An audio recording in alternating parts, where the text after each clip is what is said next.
वाहेगुरु जी का खालसा, वाहेगुरु जी की फतेह। दोस्तों, आप सभी को गुरुपुरब की ढेर सारी बधाइयाँ।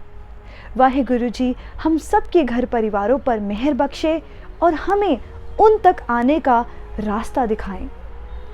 बेदी कुल के दीपक, सिख धर्म के प्रवर्तक, जग विदित एक महान संत कवि, समाज सुधारक, एक सहृदय मार्गदर्शक, करुणा भंडार एवं ईश्वर स्वरूप गुरु नानक देव जी का जन्म लाहौर के निकट तलवंडी नामक स्थान पर सन 1469 में महिता कालू जी के घर में कार्तिक पूर्णिमा वाले दिन हुआ था। आज उस नाम को ननकाना साहिब के नाम से भी जाना जाता है। इतिहास के अनुसार वे संपूर्ण विश्व में भ्रमण करते रहे और लोगों को आडंबर, भ्रम एवं अज्ञान से दूर कर उनका मार्गदर्शन करते रहे ताकि उनका परिचय आत्मा और परमात्मा से हो सके एवं सर्वत्र प्रेम और भाईचारा प्रसारित हो सके, मानव और उनका समाज स्वस्थ रह सके। उनके जीवन से जुड़े असंख्य प्रेरक प्रसंग हैं जो इन तथ्यों का संपूर्ण पुष्टि करते हैं। हे मेरे सच्चे बादशाह, बलिहारी जाऊं जेते तेरे नाम है।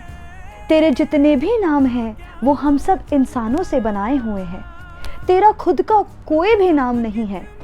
चाहे तुझे अल्लाह कह के पुकारे या राम या वाहेगुरु या कोई और, उन सब नामों पर मैं कुर्बान जाती हूँ, क्योंकि वो सब तेरे ही हैं और तेरे अलग अलग गुणों को प्रकट करते हैं।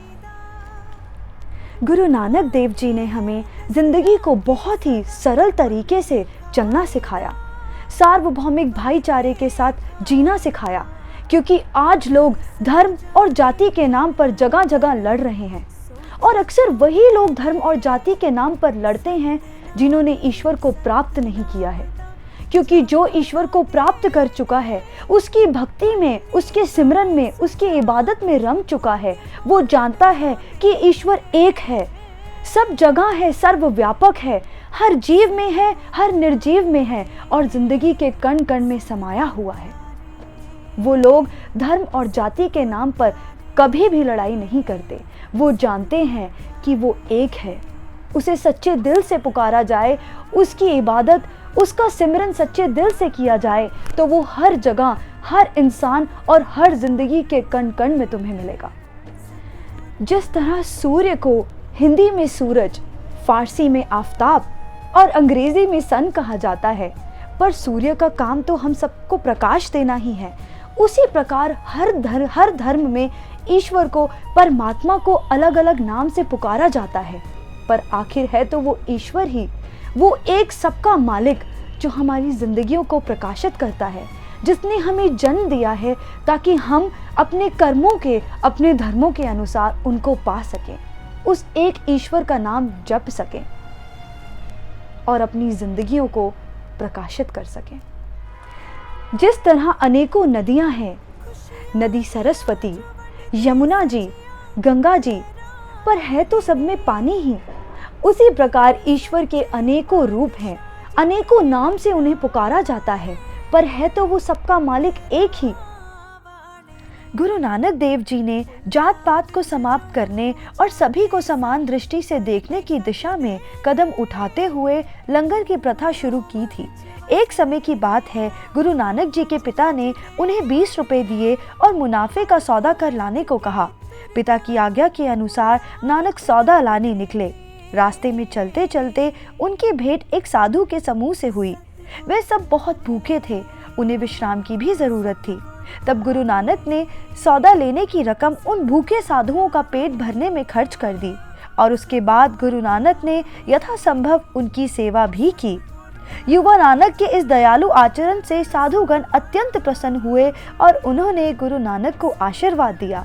घर लौटने पर पिता ने सौदे के बारे में पूछा, तब गुरु नानक बोले, मैं सच्चा सौदा करके आया हूँ, जरूरतमंद की मदद करना ही तो सच्चा सौदा है। गुरु नानक की इस मानवतावादी विचारधारा से उनके पिता बहुत खुश हुए और उन्होंने पुत्र नानक को गले से लगा लिया। लंगर प्रथा सिख परंपरा की एक अद्भुत प्रथा है। सर्वप्रथम सिख धर्म में 15वीं शताब्दी में गुरु नानक देव जी ने लंगर की प्रथा को शुरू किया। गुरुजी ने लंगर की प्रथा ऐसे ही शुरू नहीं की, यह उस समय का बहुत बड़ा क्रांतिकारी कदम भी था। उस वक्त समाज के हर वर्ग में ऊंच नीच, छूत छात जैसी बुराइयां बहुत हद तक फैल चुकी थी।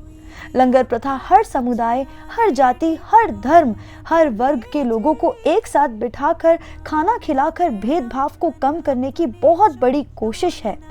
गुरुजी की उदासियों या यात्राओं का कभी भी वर्णन पढ़ें तो पता चलता है कि भाई मर्दाना और बालाजी के साथ गुरुजी जहां भी जाते थे, जमीन पर बैठकर सबके साथ मिलकर खाना खाते थे।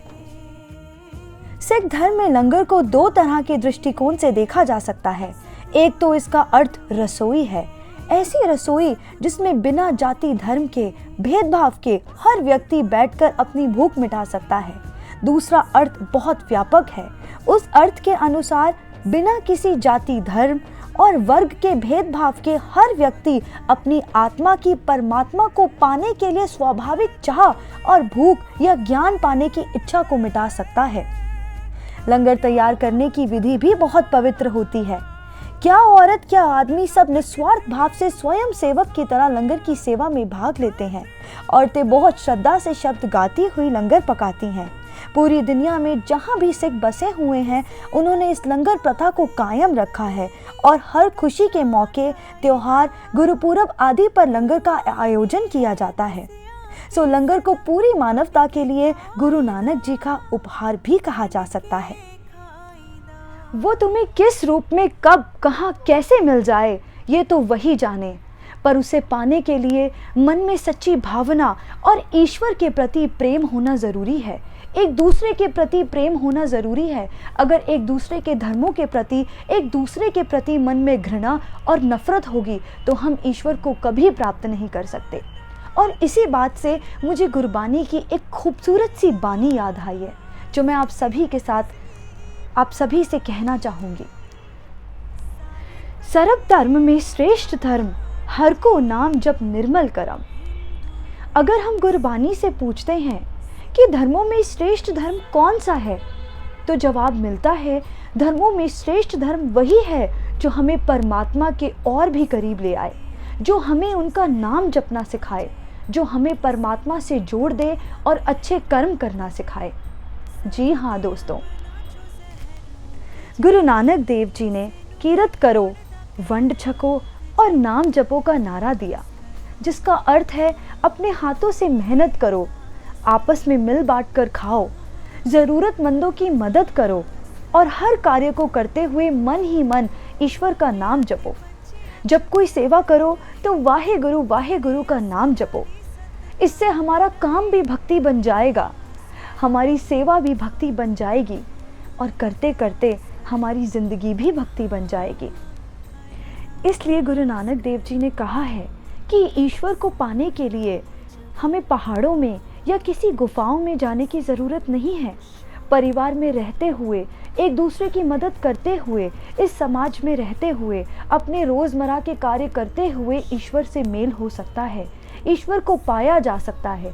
ज़रूरत है हर पल, हर वक्त, उठते बैठते सोते जागते ईश्वर का नाम लेना, परमात्मा को याद करना, उसका शुक्र करना, ज़रूरतमंदों की मदद करना, एक दूसरे के काम आना, एक दूसरे के प्रति घृणा ना रखना। इसी तरह हम ईश्वर को पा सकेंगे और यही गुरु नानक जी का भी मैसेज है हम सबके लिए।